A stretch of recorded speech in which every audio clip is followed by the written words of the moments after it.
Маған IELTS-тан 2 рет 8,5 ұпайын алуға көмектескен 3 кеңес. Бірінші кеңес ол IELTS-қа дым қатысы жоқ тілдік практика, яғни IELTS-қа қатысы жоқ подкасттарды, сериалдарды қарау, қатысы жоқ газет, журналдарды оқу. Нағыз шынайы тілдік практика сол жерде келеді, сол жерде деңгейіңіз өседі, ал IELTS ол тек қана тексеру.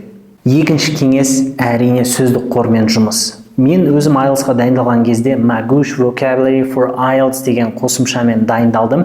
Негізі сөздік қорымды біраз дамыттым. Сөздік қор деген бүкіл секцияға керек. Reading болсын, writing болсын, олсыз ұпайыңыз ешқалай өспейді. Үшінші кеңес ол деген дұрыс тесттермен жұмыс істеу және қатемен жұмыс.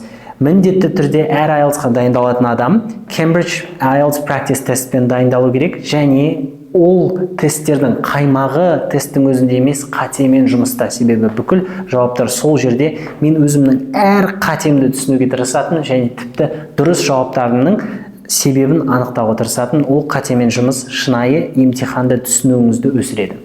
Айтпақшы, біз биыл IELTS тапсырғысы келетіндерге жазда IELTS-қа дайындық курстарын ашамыз. Онлайн формат бар, офлайн формат бар. Алматы қаласында, Астана қаласында. Егер де сіз қатысқыңыз келсе, менеджерге хабарласыңыз. Бағалары 3 айға дайындық 100 000 теңге. Тек осы алғашқы лекке сол үшін жазылып үлгеріңіздер.